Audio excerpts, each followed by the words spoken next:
জি, আসসালামু আলাইকুম সবাইকে। ধন্যবাদ। আজকে আমরা পদ প্রকরণ এবং বাক্যের অংশ, শ্রেণী বিভাগ ইত্যাদি আলোচনা করব। বাংলা গ্রামারের এক পার্ট। এটা গুরুত্বের দিক থেকে যদি বলি, মিডিল ক্লাসের গুরুত্বপূর্ণ একটা জায়গা এটা। একদম ফার্স্ট ক্লাস না, বা একেবারে গুরুত্বহীন টপিক, বিষয়টা এমন না। তবে এখান থেকে খুব সহজেই নাম্বার ক্যারি করার একটা সুযোগ রয়েছে। পরীক্ষায় অনেক সময় চলে আসে এখান থেকে প্রশ্ন। কি টাইপের প্রশ্ন হবে আমরা একটু ধারাবাহিকভাবে জানার চেষ্টা করব। আর প্রথমে যেটা বললাম যে একেবারেই যে গুরুত্বহীন টপিক বিষয়টা এমন না, আবার অনেক গুরুত্বপূর্ণ টপিক এমন না বিষয়টা। ব্যালেন্স করে আমরা দেখার চেষ্টা করবো, হ্যাঁ।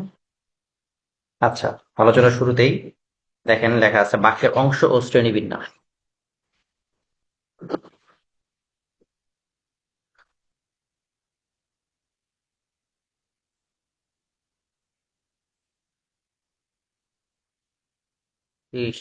আজকে দেখুন, বাক্য প্রথমে আগে আমাদের জানতে হবে যে আসলে বাক্যটা কি। কতগুলো শব্দের সমন্বয়, এবং শব্দগুলোর অর্থ থাকতে হবে, এবং শব্দগুলো যেভাবে বসবে, বসার পরে একটা কি বলে এটাকে অর্থ বা মনের ভাব সম্পূর্ণ প্রকাশিত হবে, এমন একটা কিছু প্রকাশ পেতে হবে, দেন এটা বাক্য হবে। তার মানে কতগুলো শব্দ আপনি আনলেন, আনার পরে কোনো সিকোয়েন্স ছাড়া বসাইলেন, পাশাপাশি বসাইলেন কোনো সিকোয়েন্স, কোনো মাধুর্যতা ছাড়া, হ্যাঁ, সেগুলো কিন্তু বাক্য হবে না। ঠিক আছে। আচ্ছা, এই জন্য দেখেন সংজ্ঞার মধ্যে লেখা আছে এক বা একাধিক শব্দ নিয়ে গঠিত পূর্ণ অর্থবোধক। এই ওয়ার্ডটা শুধু একটু দেখেন, পূর্ণ অর্থবোধক ভাষিক একককে বাক্য বলে। তার মানে বাক্য হইতে গেলে কতগুলো শব্দ থাকতে হবে, এবং শব্দগুলো অর্থ থাকতে হবে, এবং পূর্ণ অর্থবোধক এক ভাব প্রকাশ করতে হবে। সেটাই হচ্ছে বাক্য। বাক্য দিয়ে বক্তার মনের ভাব সম্পূর্ণ প্রকাশিত হয়। যেমন সজল ও লতা বই পড়ে, এটি একটি বাক্য। 5টি শব্দ দিয়ে গঠিত এই বাক্যে বক্তার মনের ভাব পুরোপুরি প্রকাশিত হয়েছে। অর্থাৎ বক্তার মনের ভাব পুরোপুরি প্রকাশিত হবে এমন কতগুলো শব্দের সমন্বয়ে গঠিত অর্থবোধক সিস্টেমটাই হচ্ছে বাক্য। তারা দেখেন বাক্যের মধ্যে স্থান পাওয়া প্রত্যেকটি শব্দকে পদ বলা হয়। এটা আমরা জানি। একটা বাক্যের মধ্যে যতগুলো শব্দ ব্যবহার করা হয়, প্রত্যেকটি এক একটি কি আলাদা আলাদা পদ। পদটা হতে পারে একই ধরনের পদ, একটা বাক্যে দুইটা থাকতে পারে, বা একাধিক থাকতে পারে, হ্যাঁ। আবার তিনটা চারটা পদের সমন্বয়ে একটা বাক্য হতে পারে। আবার মানে এরকম আর কি বাক্যের আমরা গঠন বিন্যাস পড়বো, নিচের দিকে আছে। এদিক দিয়ে পদ হলো বাক্যের একক। পদ বলতে কি বোঝায়? প্রত্যেকটি আলাদা আলাদা শব্দ, এগুলোই হচ্ছে পদ, হ্যাঁ। কারণ বাক্যের একক হচ্ছে পদ বা শব্দ। রূপতত্ত্ব অংশে শব্দ শ্রেণী নামে বাক্যের এই পদ বিভাজনকে উপস্থাপন করা হয়েছে। দেখেন উপরের বাক্যে সজল লতা ও বই। সজল, লতা, আর একটা কি বই। তো বিশেষ্য। ও হলো যোজক, এবং পরে হলো ক্রিয়া। ঠিক আছে, এগুলো এক একটি আলাদা আলাদা পার্ট, আপনারা জানেন এগুলো, মোটামুটি একটা বেসিক আলোচনা আর কি। আচ্ছা, এখন দেখেন নিচের দিকে একটু আছে, দেখেন সাধারণ বাক্যে প্রধান 3টি অংশ হয়। একটি সাধারণ বাক্যে সাধারণত কয়টি অংশ থেকে? ইন জেনারেল, হ্যাঁ, 3টি অংশ থাকে। একটা হচ্ছে কর্তা ক্রিয়া, আর একটা হচ্ছে কর্ম। হ্যাঁ, কর্তা ক্রিয়া, একটা হচ্ছে কর্ম, এই 3টা অংশ ইন জেনারেল থাকে একটা বাক্যের মতো। বাক্যের ক্রিয়াকে যে চালায় সে হলো কর্তা, অর্থাৎ যে নিজে কাজটা করে, হ্যাঁ। যাকে অবলম্বন করে ক্রিয়া সম্পাদিত হয় তাকে বলা হয় কর্ম। আর বাক্যের মধ্যে যে অংশ দিয়ে কোনো কিছু করা, ঘটা বা হওয়া বোঝায় তাকে ক্রিয়া বলে। এগুলো আপনারা জানেন, ছোটবেলার করে শোনা আর কি, জাস্ট একটু রিক্যাপ করিয়ে দেওয়া। দেখেন প্রতিটি বাক্যকে উদ্দেশ্য ও বিধেয় দুটি অংশে ভাগ করা যায়, ছোটবেলায় আমরা পড়ছি। ঠিক আছে, সাবজেক্ট এন্ড প্রেডিকেট, এই দুইটা অংশ থাকে বাক্যের মধ্যে। আবার বাক্যের প্রধান 3টি অংশ থাকে। ঠিক আছে, সেটা আমরা কি দেখলাম? কর্তা, কর্ম ও ক্রিয়া। আর উদ্দেশ্য বিধেয় হচ্ছে দুটি। পুরো বাক্যকে দুইটা পার্টে ভাগ করা যায়। আচ্ছা, বাক্যের যে অংশ কারো সম্পর্কে বলা হয় সেই অংশ হলো বাক্যের উদ্দেশ্য। ধরেন রহিম স্কুলে যায়, এটা কার সম্পর্কে স্কুলে যাওয়া সম্পর্কে কথাটি বলা হয়েছে, কার উদ্দেশ্যে? রহিমের উদ্দেশ্যে। এই রহিমটা হচ্ছে, আচ্ছা, এছাড়া বাক্যের যে অংশে উদ্দেশ্য সম্পর্কে কিছু বলা হয়, যেমন সেই অংশকে বলা হয় বাক্যের বিধেয়। উপরের বাক্যের সজল ও লতা উদ্দেশ্য এবং বই পড়ে, এটা হচ্ছে বিধেয়। আবার দেখেন সজল ও লতা, এখানে তিনটা ওয়ার্ড না, এই দুইটা হচ্ছে বিশেষ্য, আবার এটা হচ্ছে যোজক। হ্যাঁ, বই পড়ে, বই হচ্ছে বিশেষ্য, পড়ে হচ্ছে ক্রিয়া। ঠিক আছে, তাহলে পার্ট হচ্ছে দুইটা, উদ্দেশ্য বিধেয় আর ভিন্ন ভিন্ন ওয়ার্ড যেগুলো, এগুলো এক একটি পদ। গঠনগত দিক থেকে বাক্যকে তিন ভাগে ভাগ করা যায়: সরল বাক্য, জটিল বাক্য, যৌগিক বাক্য। খুবই সহজ একটা জিনিস, তিন ভাগে খেয়াল করেন। গঠনগত দিক থেকে এটা মাথায় রাখতে হবে, তিন ভাগে ভাগ করা যায়। ঠিক আছে, একটা হচ্ছে সরল বাক্য, জটিল বাক্য, যৌগিক বাক্য। সরল বাক্য একটি মাত্র সমাপিকা ক্রিয়া থাকলে তাকে সরল বাক্য বলা হয়। খেয়াল করেন, সমাপিকা অসমাপিকা এগুলা কিন্তু আপনারা গোলায় ফেলবেন। ঠিক আছে, এগুলো একটু সুন্দর করে মানে মাথায় রাখার চেষ্টা করবেন যে সমাপিকা। আচ্ছা, এরপরে দেখেন জটিল বাক্য একটি মূল বাক্যের অধীনে এক বা একাধিক আশ্রিত বাক্য। তার মানে একটি মূল বাক্যের অধীনে এক বা একাধিক আশ্রিত বাক্য বা বাক্যাংশ থাকলে জটিল বাক্য তৈরি করে। যেমন, যদি তোমার কিছু বলার থাকে তবে এখনই বলে ফেলো। এখনই বলে ফেলো, এটা একটা বাক্য। আচ্ছা, এই যে একটা বাক্য, আবার এই যে একটা বাক্য, যদি তোমার কিছু বলার থাকে, এটা একটা বাক্য। তাহলে এই দুইটা বাক্য সংমিশ্রণ হয়ে জটিল বা মিশ্র বাক্য গঠিত হয়েছে। যৌগিক বাক্যে খেয়াল করেন, এক বা একাধিক বাক্য বা বাক্যাংশ যোজকের মাধ্যমে যুক্ত হবে। খেয়াল করতে হবে, এখানে যৌগিক বাক্যে কি বলছে, এক বা একাধিক বাক্য বা বাক্যাংশ, শব্দ কিন্তু বলে নাই। যেমন আগে একটা উদাহরণ আমরা দেখলাম, কি যেন, লতা, সরি, সজল ও লতা বই পড়ে, এটা কি যৌগিক বাক্য নাকি সরল বাক্য? একজন একটু বলেন।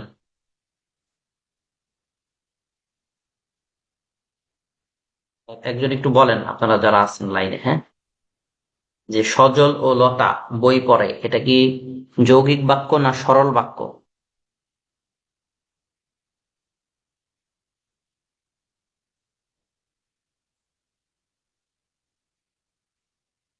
ওই, কেউ নাই নাকি লাইনে?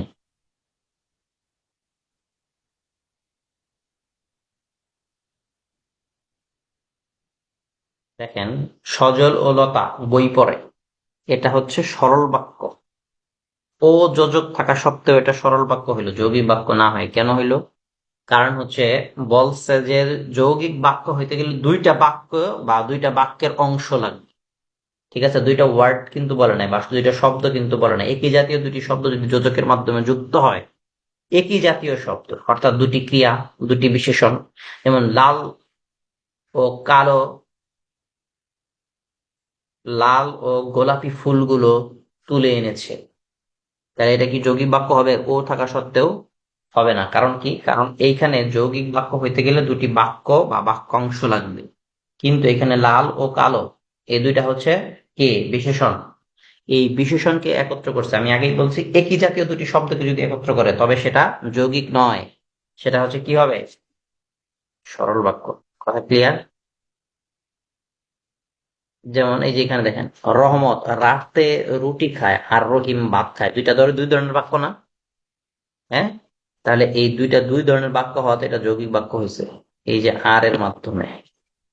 ঠিক আছে, বাক্যের বিধেয় অংশে ক্রিয়া থাকা না থাকা বিবেচনায় বাক্যকে দুই ভাগে বিভক্ত, একটা হচ্ছে সক্রিয় বাক্য আর একটা হচ্ছে অক্রিয় বাক্য। সক্রিয় যেসব বাক্যের বিধেয় অংশে ক্রিয়া থাকে সেগুলোকে সক্রিয় বাক্য বলে। যেমন, আমার মা চাকরি করেন।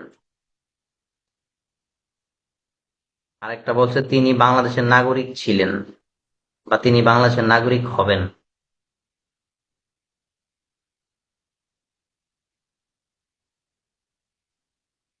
দেন বিধেয় অংশে ক্রিয়া থাকে, সেই ক্ষেত্রে সক্রিয় বাক্য। আবার বলছে বিধেয় অংশে ক্রিয়া থাকে না।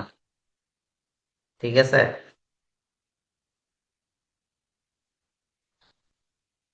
চাকরি করা, এই যে চাকরি করেন।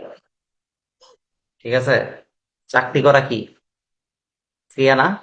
ক্রিয়া থাকলে সেটা কি সক্রিয়, আর ক্রিয়া না থাকলে, যেমন নাগরিক হবেন, নাগরিক, নাগরিক কি ক্রিয়া? ক্রিয়া না। ঠিক আছে, ক্রিয়া না থাকলে সেটা হবে অক্রিয় বাক্য। আশা করি বুঝতে পারছি। এখন আসেন, বক্তব্যের লক্ষ্য অনুযায়ী বাক্যকে বিবৃতিবাচক, নেতিবাচক, প্রশ্নবাচক, অনুজ্ঞাবাচক বা আবেগবাচক প্রভৃতি ভাগে ভাগ করা যায়। যেমন বিবৃতিবাচক বাক্য কেমন হতে পারে? যেমন আমরা রোজ বেড়াতে যেতাম, মানে নর্মাল যে বাক্য সেগুলোই হচ্ছে বিবৃতি বাক্য, বিবৃতিবাচক বাক্য। যেমন সাধারণভাবে কোনো বিবরণ প্রকাশ পায়, মানে জাস্ট একটা স্টেটমেন্ট, তারা তোমাদের ভোলেনি, এখানকার এক্সাম্পলই বললাম। ফুলগুলো তুই আনরে বাসা বাসা, এটা হচ্ছে বিবৃতিমূলক বাক্য। এখন প্রশ্নমূলক বাক্য দেখেন, বক্তা কারো কাছ থেকে বক্তা কারো কাছ থেকে কিছু জানার জন্য যে ধরনের বাক্য বলে সেগুলো হচ্ছে প্রশ্ন। যেমন তোমার নাম কি? রহিম করিম জব্বার। হ্যাঁ, এই দেখেন, একটা হচ্ছে কয় দীর্ঘইকার আর একটা হচ্ছে কয় রস্যইকার।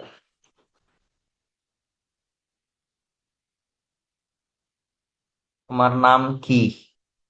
এই যে দীর্ঘইকার, রহিম করিম জব্বার ইত্যাদি।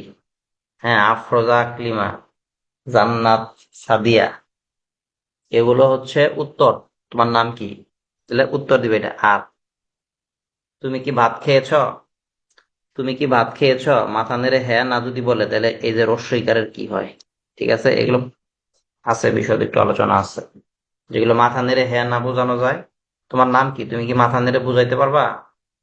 বুঝাইতে পারবা না। সো মাথা নেড়ে বুঝাইতে পারে এমন প্রশ্নের যদি উত্তর থাকে, সেই প্রশ্নবোধক কি হবে? রস্যইকারের কি। ঠিক আছে। আচ্ছা, অনুজ্ঞাবাচক বাক্য খেয়াল করো। অনুজ্ঞাবাচক, এই সবগুলো মুখস্থ করতে হবে। অনুজ্ঞাবাচক এটা বলতেছি, হ্যাঁ। আদেশ, নিষেধ, অনুরোধ, প্রার্থনা, এগুলো থাকলে কি হবে? অনুজ্ঞাবাচক বাক্য। আমাকে একটি কলম দাও। ঠিক আছে, অনুরোধ করা হলো, তার মঙ্গল হোক। কি করা হলো? প্রার্থনা করা হলো। রোদে বের হওয়া যাবে না, বা রোদে ফুটবল খেলা যাবে না, নিষেধ করা হয়েছে। হ্যাঁ, ধূমপান, ধূমপান ধূমপান স্বাস্থ্যের জন্য ক্ষতিকর। এই টাইপের যেগুলো আছে, এগুলো আবার এই অনুজ্ঞার সাথে এই বিবৃতিমূলক, এগুলো কিন্তু মানে পেঁচিয়ে ফেলানো যাবে না। ঠিক আছে, চিন্তা করতে হবে, কমন সেন্স দিয়ে ভাবতে হবে যে আদেশ, নিষেধ, অনুরোধ, প্রার্থনা, এই চারটা অংশ যদি থাকে তাহলে সেটা অনুজ্ঞাবাচক। আবেগবাচক হইলে কি হবে? তো বুঝতে পারবেন যে এটা আবেগের কথা কিনা। তো অবাক হয় এই ধরনের বাক্য তৈরি করে, অবাক হবে এই ধরনের বাক্য। ঠিক আছে, অবাক হবে এই ধরনের বাক্য থাকলে এইগুলো করতে হবে। বুঝবেন?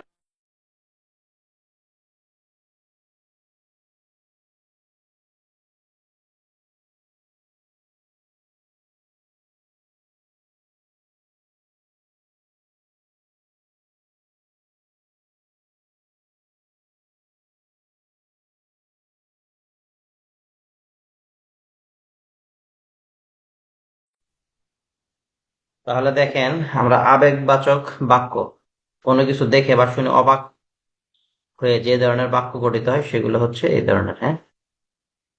আচ্ছা, এরপরে যেটা, এটা হলো দেখেন, আহ, উহ, এগুলা হচ্ছে আহ, উহ, সি, এগুলা হচ্ছে আবেগ ইয়াতে। আচ্ছা, এই যে এই ধরনের চিহ্ন থাকে কারণ, ঠিক আছে। আচ্ছা, সরল, জটিল ও যৌগিক বাক্য, এইখান থেকে মূলত পরীক্ষায় প্রশ্ন আসে। কোনটা সরল বাক্যের উদাহরণ, কোনটা জটিল বাক্যের উদাহরণ, এগুলো বেশি বেশি প্র্যাকটিস করতে হবে। সংবাদপত্র বাংলাটা যখন আপনি পড়বেন তখন দেখেই বুঝতে পারবেন যে এটা জটিল বাক্য না সরল বাক্য, কি ধরনের। একটি সমাপিকা ক্রিয়া থাকে, তাকে সরল বাক্য বলা হয়। যেমন পাখিগুলো নীল আকাশে উঠছে।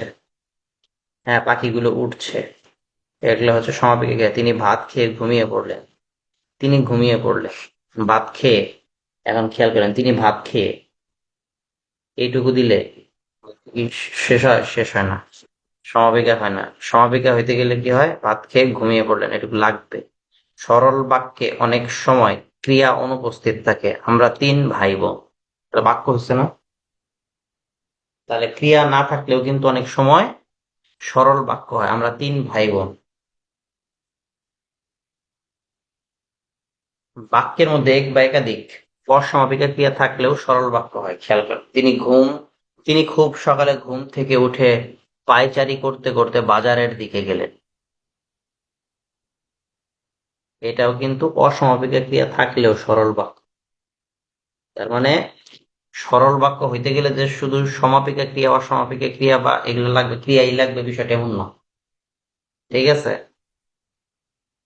আচ্ছা, এখন আসি জটিল বাক্য। এই যে দেখেন কিছু সংকেত দিয়ে দিছে জটিল বাক্যের জন্য, যে সে যারা তারা তিনি তিনি যা তা ইত্যাদি। হ্যাঁ, এগুলো থাকলে হচ্ছে যেহেতু যত তত যতটুকু সেটুকু যেমন তেমন যখন তখন ইত্যাদি হচ্ছে যোজক দিয়ে যখন, এগুলো জটিল বাক্য।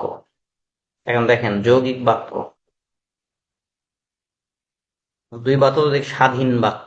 খেয়াল করতে হবে দুই বাচক কি ধরনের বাক্য, স্বাধীন বাক্য। এগুলো কিন্তু পরীক্ষায় ভুল হয়। হামিদ বই পড়ছে আর সীমা রান্না করছে। হামিদ বই পড়ছে, এটা একটা স্বাধীন বাক্য। আর সীমা রান্না করছে, এটা একটা স্বাধীন বাক্য। তাহলে দুইটা স্বাধীন বাক্য একটা যোজকের মাধ্যমে যুক্ত হয়েছে, যৌগিক বাক্য। ঠিক আছে। অন্ধকার হয়ে এসেছে, বন্ধুরাও মুখ ভার করে রইল। তোমরা চেষ্টা করেছ কিন্তু আশানুরূপ ফল পাওনি। হ্যাঁ, এতে দোষের কিছু নেই। এগুলো সবই হচ্ছে যৌগিক বাক্যের উদাহরণ। এখন আসি বাক্যের রূপান্তর। বাক্যের মূল অর্থ অপরিবর্তিত রেখে সরল জটিল ও যৌগিক বাক্যের পারস্পরিক রূপান্তর সম্ভব। এগুলা পরীক্ষায় আসে। ঠিক আছে। যেমন দুর্জন লোক পরিত্যাজ্য, এটাকে জটিল করতে গেলে যেসব লোক দুর্জন তারা পরিত্যাজ্য। তাহলে এই যে যেসব, হ্যাঁ, যে সে ইত্যাদি খেয়াল করতে হবে। হ্যাঁ, দুর্জন লোক পরিত্যাজ্য, যারা দুর্জন তারা পরিত্যাজ্য। তুমি চেষ্টা না করায় ব্যর্থ হয়েছ। পরীক্ষায় যেহেতু তুমি চেষ্টা করনি তাই ব্যর্থ হয়েছ, চেষ্টা না করায় ব্যর্থ হয়েছ। যেহেতু তুমি চেষ্টা করনি তাই ব্যর্থ হয়েছ। তাহলে এটার সরল বাক্য কি হবে, তুমি চেষ্টা না করায় ব্যর্থ হয়েছ। এগুলো প্র্যাকটিসের ব্যাপার। যত বেশি প্র্যাকটিস করবেন তত বেশি আপনি মনে রাখতে পারবেন, আর তত বেশি আপনার জন্য ফ্রুটফুল হবে। কথা ক্লিয়ার? আচ্ছা, জটিল বাক্য থেকে সরল বাক্য। জটিল বাক্যকে সরল বাক্যে রূপান্তরের সময় সাপেক্ষে সর্বনাম ও সাপেক্ষ যোজককে বাদ দিতে হয়। ওগুলো জানার জন্য একটু প্র্যাকটিসটা দেখেন, প্র্যাকটিসেই বুঝতে পারবেন। জটিল বাক্য, যারা পরিশ্রম করে তারা জীবনে সফল হয়, পরিশ্রমীরা জীবনে সফল। কথা ক্লিয়ার? মানে এটা প্র্যাকটিসের জিনিস। অপশন দেখে এটা বলতে পার যে তোর কোনটা হবে। যখন সে সুসংবাদটা পেল তখন সে আনন্দিত হলো। সুসংবাদ পেয়ে সে আনন্দিত হলো। ঠিক আছে। সরল বাক্য থেকে যৌগিক বাক্য। যৌগিক বাক্যে একাধিক সমাপিকা ক্রিয়ার প্রয়োজন হয়। তাহলে আমরা এক্সাম্পলটা দেখি। সরল বাক্য, তুমি চেষ্টা না করায় ব্যর্থ হয়েছ। তুমি চেষ্টা করনি তাই ব্যর্থ হয়েছ। মানে এগুলো ইংলিশে আমরা পড়ছি না, যে ওই যে বাক্য পরিবর্তন, দো, অলদো, হ্যাঁ, তারপরে অ্যাজ ওয়েল অ্যাজ, এগুলো যে ব্যবহারগুলো সেগুলো দিয়েই কিন্তু মূলত বাক্যের সিম্পল কমপ্লেক্স কম্পাউন্ড হয়। হ্যাঁ, ভিক্ষুকটাকে টাকা টাকা দাও, কিছু লোক ভিক্ষুককে টাকা দাও, কিছু লোক ভিক্ষা করে, ওদের টাকা দাও। অথবা যে ভিক্ষা করে তাকে টাকা দাও। কিছু লোক ভিক্ষা করে। আচ্ছা, এই যে ভিক্ষুককে টাকা দাও, এটাকে যদি জটিল করতে হয় তাহলে কি করতে হবে? এটা তো যৌগিক দেখাইছে, কিছু লোক ভিক্ষা করে ওদের টাকা দাও। ঠিক আছে না? এখন এটাকে যদি জটিল করা হয় তাহলে যে ভিক্ষা করে তাকে টাকা দাও। ঠিক আছে, যে সে। এখন যৌগিক থেকে সরল, সে এখানে এলো এবং সব কথা খুলে বলল। সরল বাক্য কি হবে, সে এখানে এসে সব খুলে বলল, সব কথা খুলে বলল। লোকটি অশিক্ষিত কিন্তু অভদ্র নয়। লোকটি অশিক্ষিত হলেও অভদ্র নয়। এগুলো প্র্যাকটিস করে আপনাকে জানতে হবে। হ্যাঁ, মূলত আসলে এগুলো তেমন কোনো আইন কানুন এরকম মনে রাখতে পারবেন না, প্লাস হচ্ছে এগুলা জেনেও লাভ হবে না খুব একটা। এগুলো প্র্যাকটিস করে আপনার মনে রাখতে হবে। জটিল বাক্য থেকে যৌগিক বাক্য, যখন বিপদ আসে তখন দুঃখ আসে। বিপদ ও দুঃখ একসাথে আসে, একসঙ্গে আসে, এই দেখছেন? এইভাবে পড়বেন। যিনি নিয়মিত সাঁতার কাট যদি নিয়মিত সাঁতার কাটো তবে স্বাস্থ্য ভালো থাকবে। নিয়মিত সাঁতার কাটলে স্বাস্থ্য ভালো থাকবে। আচ্ছা, নিয়মিত সাঁতার কাটো এবং স্বাস্থ্য ভালো থাকবে। নিয়মিত সাঁতার কাটো আর স্বাস্থ্য ভালো থাকবে। আচ্ছা, নির্দেশক বাক্য তেমন ইম্পর্টেন্ট না, রিডিং করবেন এটা। মৌলিক অর্থ পরিবর্তন করা যাবে না, প্রয়োজনে নতুন শব্দ যোগ কিংবা বর্জন করা যাবে। দেখেন, একটু প্র্যাকটিসটা দেখেন। অস্থিবাচক, মিথ্যাবাদীকে সবাই অপছন্দ করে, তার মানে কি? মিথ্যাবাদীকে কেউ পছন্দ করে না, তাই না? মিথ্যাবাদীকে কেউ পছন্দ করে না। বরফ অগলিত রইল, বরফ গলিল না, এটা মানে তো অগলিত রইল, মানে কথার শব্দিক অর্থ একই থাকবে, শুধু নাবাচক শব্দ যুক্ত হবে। যেমন তাতে সমাজ জীবন অচল হয়ে পড়ে, তাতে সমাজ জীবন চলে না। অচল হয়ে পড়ে মানে কি? চলে না। আমি এর জবাব দিব, আমি এর জবাব না দিয়ে ছাড়বো না, কথা তো একই, তাই না? শুধু নাবাচক শব্দটা যুক্ত হবে। নেতিবাচক বাক্যকে অস্তিবাচক বাক্য, মূল অর্থ পরিবর্তন হবে না, নাবোধক শব্দ বাদ দিতে হবে, প্রয়োজনে বিপরীত শব্দ ব্যবহার করা যাবে। ঠিক আছে, এই এই যে 3 নাম্বারটা মনে রাখলেই হবে। মিথ্যাবাদীকে কেউ পছন্দ করে না, তার মিথ্যাবাদীকে সবাই কি করে? পছন্দের বিপরীত কি? অপছন্দ। ঠিক আছে, সে আমার থেকে লম্বা না, তার মানে কি? সে আমার সমান, এটা কি বলছে?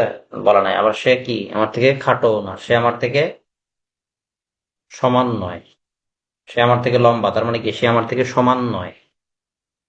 ঠিক আছে, এই টাইপের একটু করবেন আর কি। হ্যাঁ, হৈমু কোনো কথা কহিল না, হৈমু চুপ করিয়া রইল। কোনো কথা কহিল না মানে কি? চুপ রইল।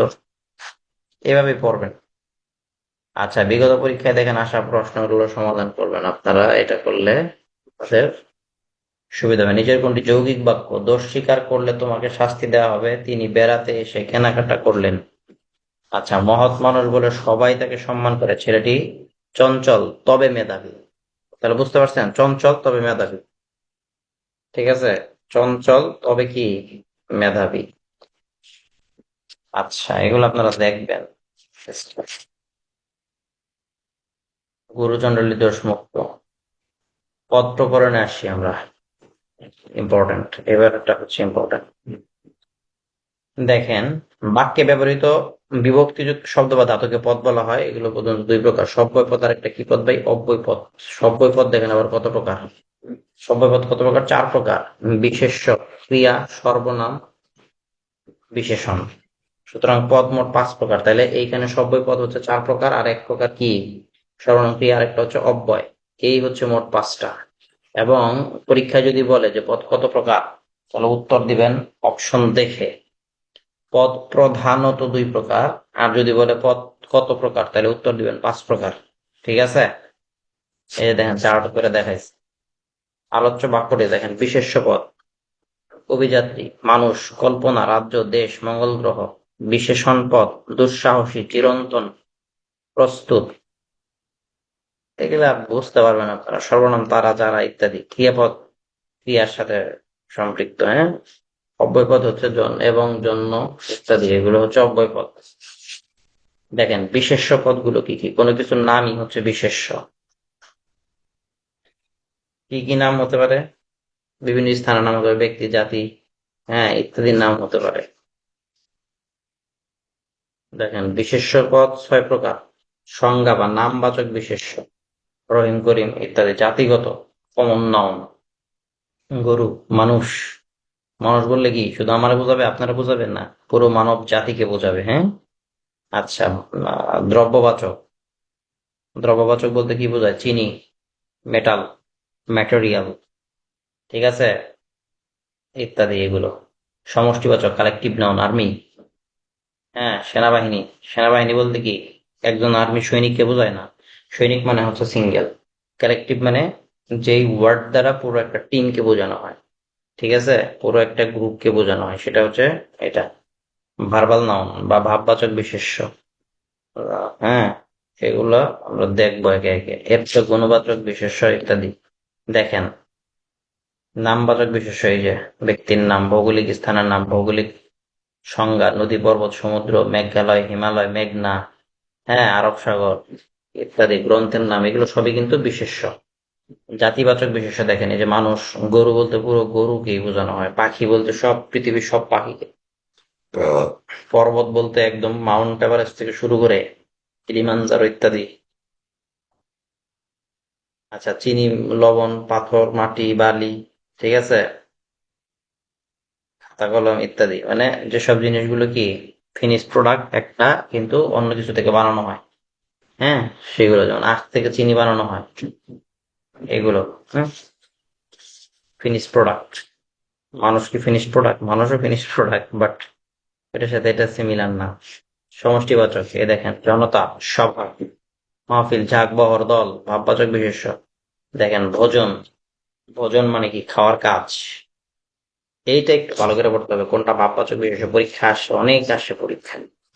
যে বিশেষ্য পদে কোনো ক্রিয়ার ভাব বা কাজের ভাব প্রকাশিত হয়, বিশেষ্য পদ বা ক্রিয়ার ভাব প্রকাশিত হবে, মনে হবে যে কোনো একটা কাজ করা হয়েছে, যেমন গমন, যাওয়ার ভাব বা কাজ। দর্শন, দেখার কাজ মানে হচ্ছে দর্শন, ঠিক আছে। এগুলো হচ্ছে ভাববাচক বিশেষ্য। গুণবাচক বিশেষ্য, ওই যে বললাম যেটা, সেটা হচ্ছে কি বস্তুর, কোন বস্তুর দোষ গুণ ইত্যাদি প্রকাশ পাবে। যেমন গুণগুলো কি কি? মধুরতা, তরল দ্রব্যের গুণ, তারল্য, ঘুম পাচ্ছে খুব। যৌবন, ঠিক আছে, যৌবন, সুখ, দুঃখ ইত্যাদি। এরপর আসি বিশেষণ পদ। কি ভাই এটা বিশেষণ পদ, চিনেন? দেখেন, যে পদ বিশেষ্য, সর্বনাম ও ক্রিয়াপদের দোষ গুণ অবস্থা, খেয়াল করতে হবে, দোষ গুণ অবস্থা ইত্যাদি সংখ্যা পরিমাপ বোঝায়, সেগুলোকে। চলন্ত গাড়ি, বিশেষ্যের বিশেষণ, ঠিক আছে। খেয়াল করেন, গাড়িটা কি বিশেষ্য পদ না? গাড়ি বিশেষ্য পদ, গাড়িটার অবস্থা বুঝাইছে, ঠিক আছে। দোষ গুণ অবস্থা, গাড়িটার অবস্থা কেমন? অবস্থা ছিল, চলমান অবস্থা ছিল, এই জন্য বলছে চলন্ত গাড়ি। করুণাময় তুমি, তুমি কেমন? অবস্থাটা কেমন তার? হ্যাঁ, সে কি গুণবান, করুণাময়, করুণা হচ্ছে তার একটা গুণ। হ্যাঁ, দ্রুত চলো, চলো, হ্যাঁ, এই চলাকে দ্রুত করছে, এটা হচ্ছে বিশেষণ। হ্যাঁ, এ চলা হচ্ছে একটা কি কাজ, ঠিক আছে, এই জন্য বলছে ক্রিয়ার বিশেষণ, ঠিক আছে। তাহলে কাজ বা ক্রিয়া শব্দের পূর্বে যদি বিশেষণ বসে, তাহলে সেটা ক্রিয়া বিশেষণ। আবার সর্বনামের পূর্বে যদি বসে বিশেষণ, সেটা সর্বনামের বিশেষণ। বিশেষ্যের পূর্বে বসলে বিশেষ্যের বিশেষণ। এইভাবে কিন্তু পড়তে হবে আপনাদের, ঠিক আছে। বিশেষণ দুই ভাগে বিভক্ত, নাম বিশেষণ, ভাব বিশেষণ। না বুঝলে কিন্তু জিজ্ঞেস করতে হবে। আচ্ছা, নাম বিশেষণ, যে বিশেষণ পদ কোন বিশেষ্য বা সর্বনাম পদকে বিশেষায়িত করবে। সুস্থ সবল দেহকে কে না ভালোবাসে? সুস্থ সবল দেহ, খেয়াল করেন, দেহটা হচ্ছে কি? দেহটা কি? দেহটা হচ্ছে একটা বিশেষ্য, ঠিক আছে। এর পূর্বে দেখেন দুইটা ওয়ার্ড বসছে, একটা হচ্ছে সুস্থ আর একটা সবল। খেয়াল করেন তো, প্রথমেরটা হচ্ছে সুস্থ, এটা একটা বিশেষণ। আবার সবল, এটাও একটা বিশেষণ। তাহলে বিশেষণের বিশেষণ, সবল হচ্ছে একটা বিশেষণ, তার আবার বিশেষণ হচ্ছে সুস্থ, সেটা আবার আর একটা বিশেষণ, ঠিক আছে। আবার এই সুস্থ সবল কার পূর্বে ব্যবহৃত হয়েছে? দেহর পূর্বে ব্যবহৃত হয়েছে। এই দেহটা হচ্ছে একটা বিশেষ্য। এই বিশেষ্যের পূর্বে যে বিশেষণ ব্যবহৃত হয়, সেটাকে কি বিশেষণ বলা হয়? বিশেষ্যের বিশেষণ। কথা ক্লিয়ার? সে রূপবান ও গুণবান, তাহলে তার গুণের কথা বলা হয়েছে কার? সে, তার। এই সে বা তার, এইটা হচ্ছে কি সর্বনাম পদ। এই সর্বনামের বিশেষণ হচ্ছে, তাহলে সর্বনামের পদ, সর্বনামকে বিশেষায়িত করছে, সে রূপবান বা গুণবান। এই যে রূপ আর গুণ, কার কথা বলা হয়েছে? সে। এই শের কি করছে? হ্যাঁ, গুণকে বোঝানো হচ্ছে, ঠিক আছে বিষয়টা। নাম বিশেষণের প্রকারভেদ পড়বেন আপনারা এটা। রূপবাচক, নীল আকাশ, আকাশের রূপের কল্পনা করা হয়েছে।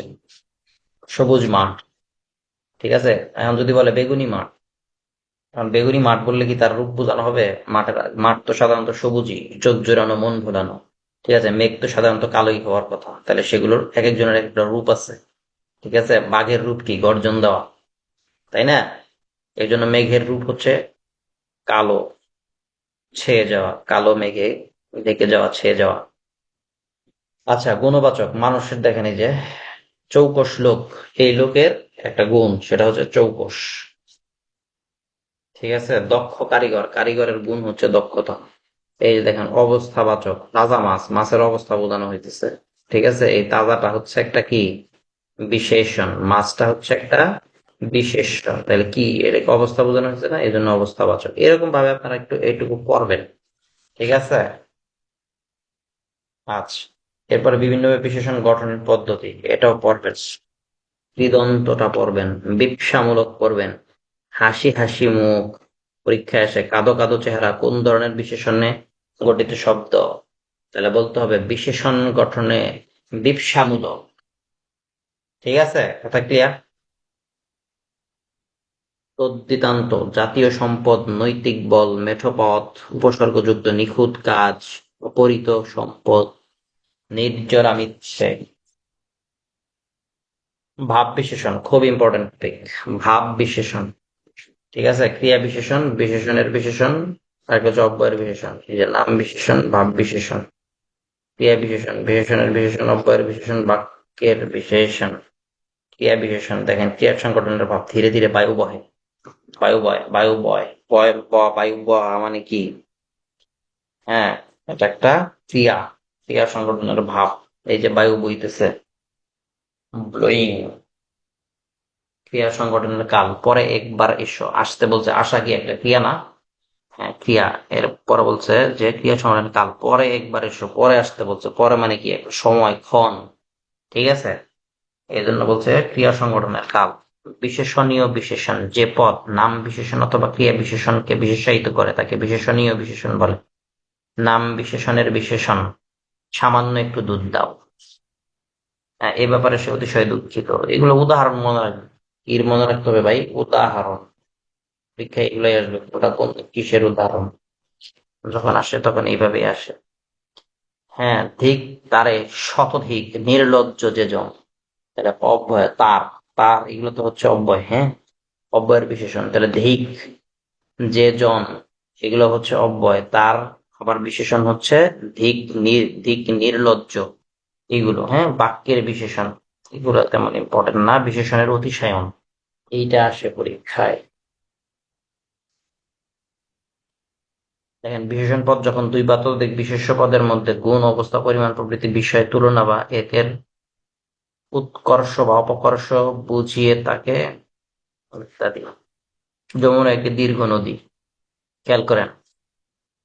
দীর্ঘ, পদ্মা দীর্ঘতর নদী, কিন্তু মেঘনা বাংলাদেশের দীর্ঘতম নদী।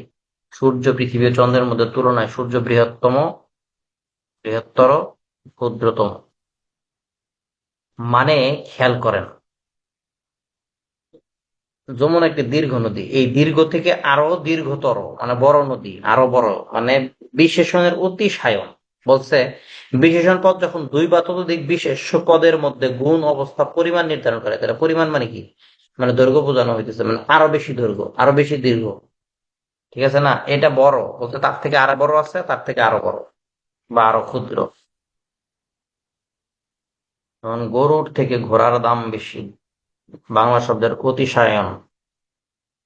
এই বাংলা শব্দের অতিশায়ন, বস্তুর মধ্যে অতিশায়ন, এগুলো পড়বেন, আপনারা রিডিং করবেন। তেমনি মানে তৎসম শব্দের অতিশায়ন, এটাও রিডিং করবেন। লঘু, লঘিয়ান, দুইটার সাথে কম্পারিজন করছে। আচ্ছা, একই পদের বিশেষ্য ও বিশেষণ রূপে প্রয়োগ। একই পদের বিশেষ্য ও বিশেষণ রূপে প্রয়োগ। দেখেন ভালো, এই ভালো শব্দটি কিভাবে বিশেষ্যর ক্ষেত্রে ব্যবহার হয় বা বিশেষণ রূপে ব্যবহার হয়। দেখেন, বিশেষণ রূপে ভালো বাড়ি পাওয়া কঠিন। বাড়ি কি একটা নাউন, নাউনের পূর্বে কি বসে সাধারণত? নাউনের পূর্বে সাধারণত অ্যাডজেক্টিভ বসে। অ্যাডজেক্টিভ মানে হচ্ছে কি বিশেষণ। কথা ক্লিয়ার? আবার বিশেষ্যের দেখুন, আপন ভালো সবাই চায়। আপন ভালো, নিজ ভালো সবাই চায়। দেখেন সবাই, সবাইটা কি বিশেষ্য না? এই বিশেষ্যর পূর্বে বসছে ভালো, তাহলে এই ভালোটা কি হিসেবে বিশেষ্য রূপে ব্যবহার হয়েছে। মন্দ, দেখেন এখানে কি মন্দটা তুমি দেখলে বিশেষ্য রূপে, যে তুমি, তুমির পূর্বে ব্যবহার হয়েছে মন্দ। নাউনের পূর্বে ব্যবহার হয়েছে, তাহলে নাউনের পূর্বে ব্যবহার হয়েছে দেখে বিশেষ্য রূপে ব্যবহার হয়েছে। এটা কি মন্দটা তুমি দেখলে, মন্দ কথা বলতে নেই। মানে এই টাইপের একটু বিশ্লেষণ করে আপনারা দেখবেন। নিশীথ, বিশেষণ রূপে নিশীথ, রাতে। বাজছে বাঁশি, নিশীথে প্রকৃতি সুপ্ত। হ্যাঁ, আচ্ছা, এরপর শীতকালে কুয়াশা পড়ে, শীতের সকালে চারদিক। ঠিক আছে। সর্বনাম পদ। দেখেন, বিশেষ্যের পরিবর্তে যে শব্দ ব্যবহার হয় তাকে সর্বনাম বলা হয়। সর্বনাম সাধারণত ইতপূর্বে ব্যবহৃত বিশেষ্যের প্রতিনিধি স্থানীয় শব্দ। এই যে হস্তি, প্রাণী জগৎ সর্ববৃহৎ প্রাণী। এই হস্তির পরিবর্তে দেখেন তার শরীরটি যেন বিরাট এক মাংসের স্তূপ। এই যে তার, এটাই হচ্ছে সর্বনাম। তাহলে বিশেষ্য শব্দের বিশেষ্যের পরিবর্তে যে শব্দ ব্যবহৃত হয়, তাহলে হস্তির পরিবর্তে তাহলে হস্তির শরীরটি যেন বিরাট এক মাংসের স্তূপ, সেটা ব্যবহার না হয়ে কি ব্যবহার হয়েছে? তার ব্যবহার। এই তারটা হচ্ছে সর্বনাম পদ। কথা ক্লিয়ার? যারা দেশের ডাকে সাড়া দিতে পারে তারাই তো সত্যিকারের দেশপ্রেমী। ক্লিয়ার? গান বানতে যারা শিবের গীত গায়, তারা চিনি কিনো এইগুলা। সর্বনামের শ্রেণীবিন্যাস একটু দেখবেন, অর্থাৎ রিডিং করবেন। এখান থেকে পড়বেন হচ্ছে সামীপ্যবাচক, পড়বেন প্রশ্নবাচক, পড়বেন ব্যতিহারিক।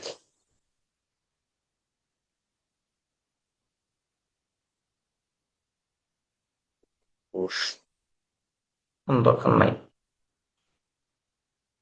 জাস্ট উত্তম পুরুষ কোনগুলা, নাম প্রসঙ্গগুলো একটু জেনে রাখবেন।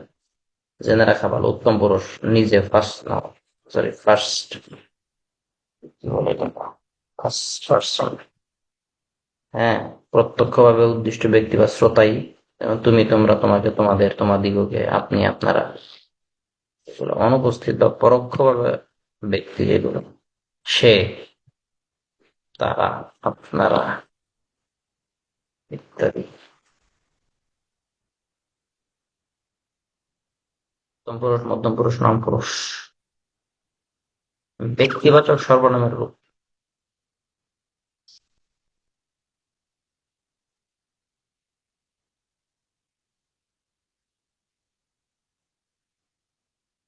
সর্বনামের বিভক্তিগ্রাহী।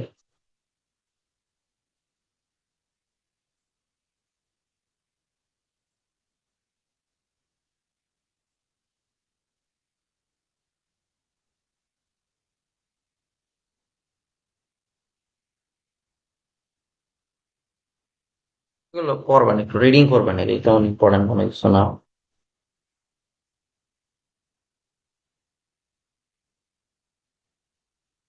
জাস্ট দুই একবার রিডিং পড়বেন।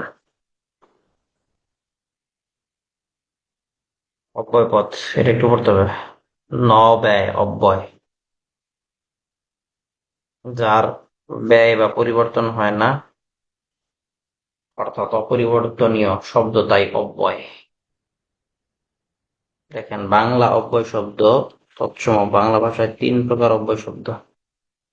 আরেকটা হচ্ছে বিদেশি। বিদেশি অব্যয় শব্দ মূলত পরীক্ষায় আসে: আলবত, বহুত, সাবাস, মাইরি, মারহাবা। এই কয়েকটা পড়বেন। আর বাংলা তো আপনারা জানেনই, আর, আবার, ও, হ্যাঁ, না। এগুলো হচ্ছে বাংলা অব্যয়। বাকি যা আছে সব হচ্ছে তৎসম অব্যয়। তবে এই তৎসম অব্যয়ের মধ্যে যেমন হচ্ছে পুনশ্চয়, বরং, এগুলো একটু মনে রাখবেন। বিভিন্ন উপায়ে গঠিত অব্যয় শব্দ। একাধিক অব্যয় শব্দ যোগে কদাপি, নতুবা, অতএব, অথবা। অব্যয়ের প্রকারভেদ। অব্যয় প্রধানত চার প্রকার: সমুচ্চয়ী, অনন্বয়ী, অনুসর্গ, অনুকার। হ্যাঁ, এইখান থেকে প্রশ্ন আসে পরীক্ষায়। অব্যয়ের প্রকারভেদ দেখেন,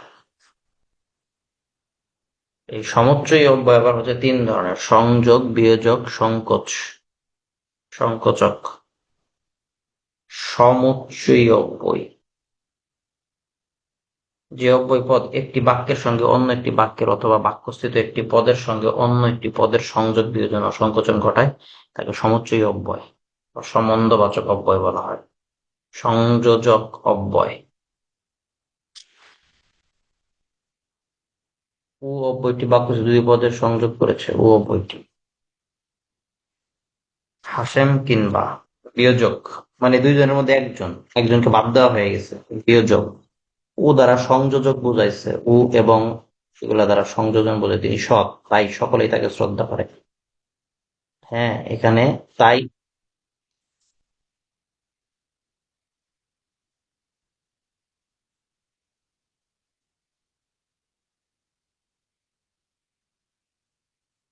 বুঝতে পারছেন বিষয়টা?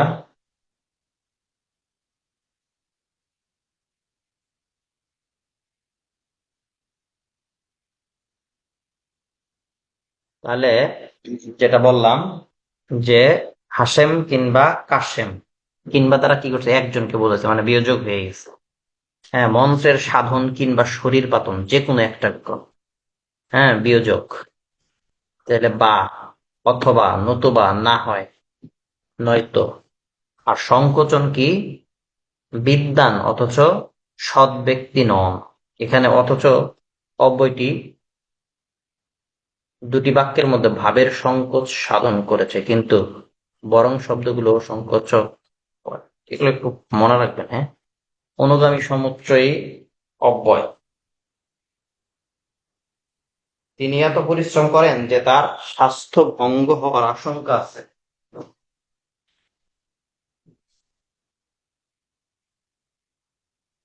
হ্যাঁ, বুঝতে পারছেন? একটু জাস্ট 30 সেকেন্ডের জন্য বিরতি নিলাম।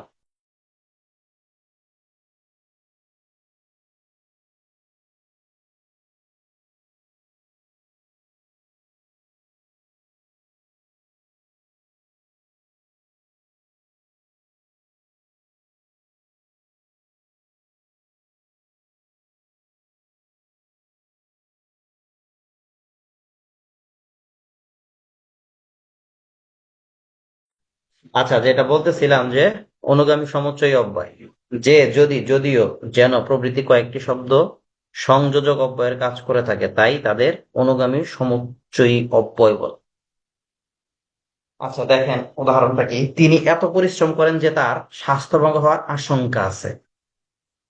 তাহলে দেখেন, যে আছে সংযোজক অব্যয়ের কাজ করে থাকে, তাহলে সংযোগ করছে না, কিন্তু শব্দগুলো হচ্ছে যে, যদি, যিনি, সরি, যে, যদি, যদিও, যেন, এই কয়েকটা যদি কি করে, সংযোজকের কাজ করে, সংযোগের কাজ করে। আজ যদি পারি একবার সেখানে যাব, শর্ত সাপেক্ষে।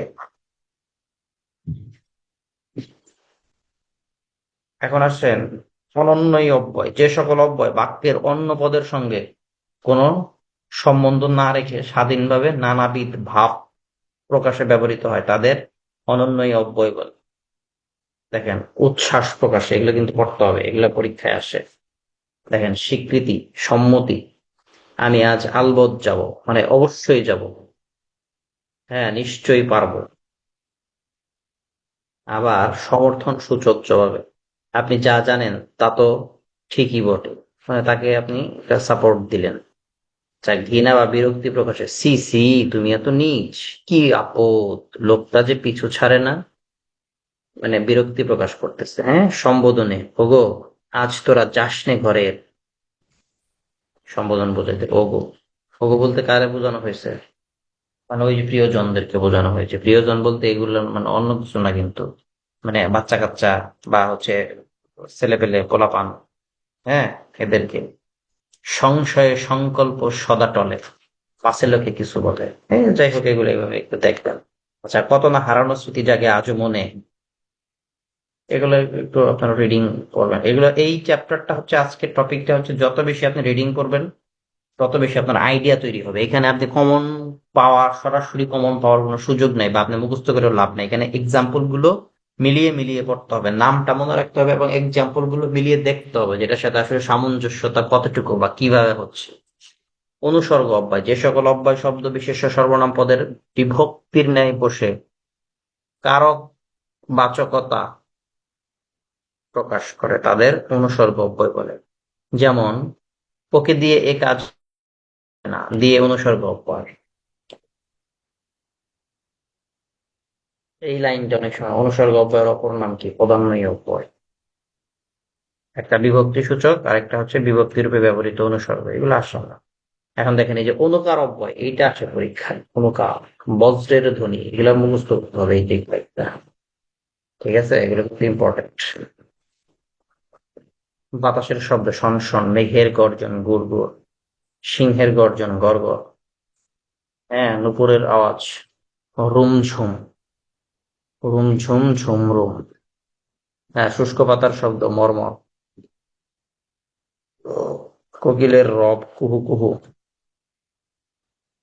টুং টাং, এগুলো করতে হবে।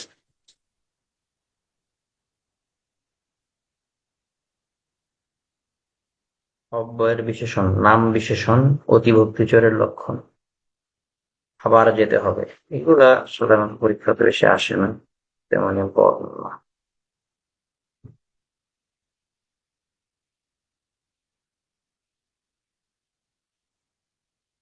এই যে এটা পড়বেন, কি কি জিজ্ঞাসা।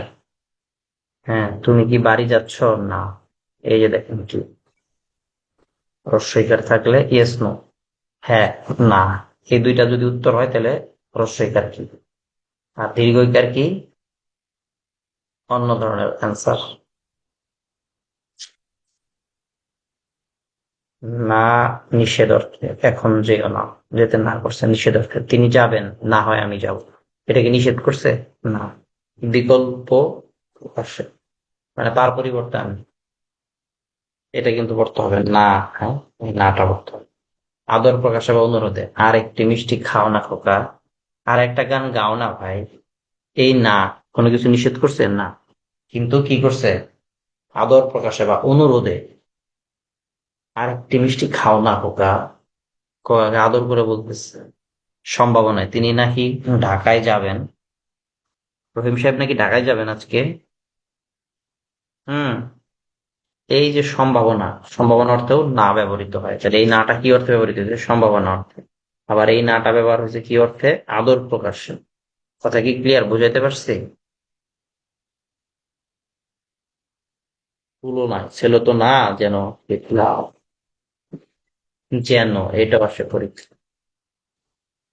মুখ যেন পদ্ম ফুল, উপমা, এত চমৎকার এত সুন্দর, সেটা বোঝাইতো প্রার্থনা। খোদা যেন তার মঙ্গল করেন, এই যে যেন কি হিসেবে সতর্কীকরণ, দেখেন সাবধানে চলো যেন পাপিস্টে না পড়ো। এই যে যেনটা কি অর্থে ব্যবহার করছে? সাবধান করছে। হ্যাঁ, ব্যাক, ছেলে তো নয় যেন ননির পুতুল।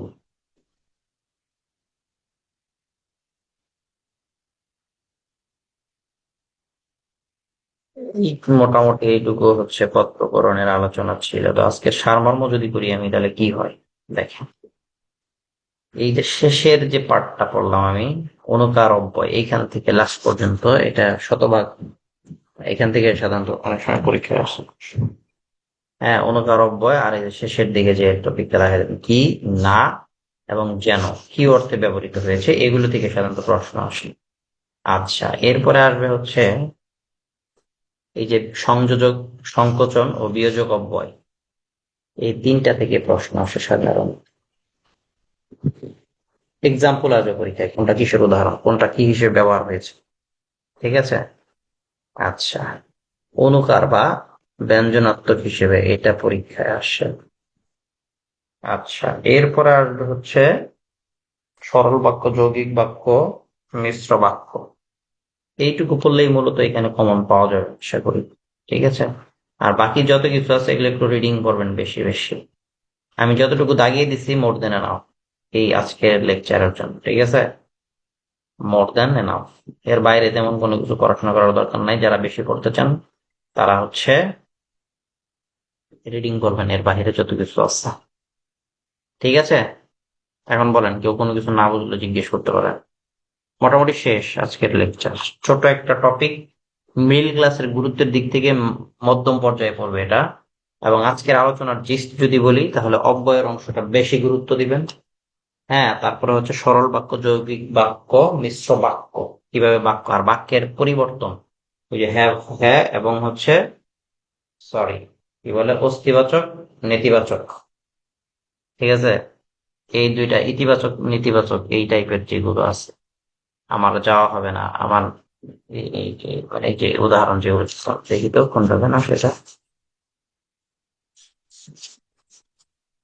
ওই এই যেটা বস্তিবাচক নেতিবাচক, মিথ্যাবাদীকে সবাই অপছন্দ করে, মিথ্যাবাদীকে অপছন্দ করে, এগুলো সাধারণত পরীক্ষা আসে, মাঝে মাঝে চলে আসে। ঠিক আছে, তো এই চ্যাপ্টারটা একটু আপনারা একটু মনোযোগ সহকারে দেখবেন, রিডিং করবেন বেশি করে আজকের লেকচারটা, তাহলে দেখবেন। মানে মুখস্থ করবেন এর জন্য না, জাস্ট জানার জন্য, মনে করবেন যে আপনি জানার জন্য পড়তেছেন, জানার জন্য, অন্য কোনো কিছু উদ্দেশ্য না। ঠিক আছে।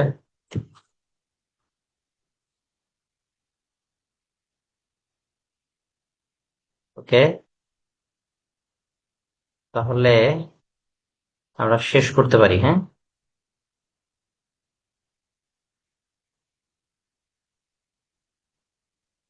থ্যাংক ইউ সবাইকে। আমি পিডিএফটা দিয়ে দিচ্ছি, হ্যাঁ?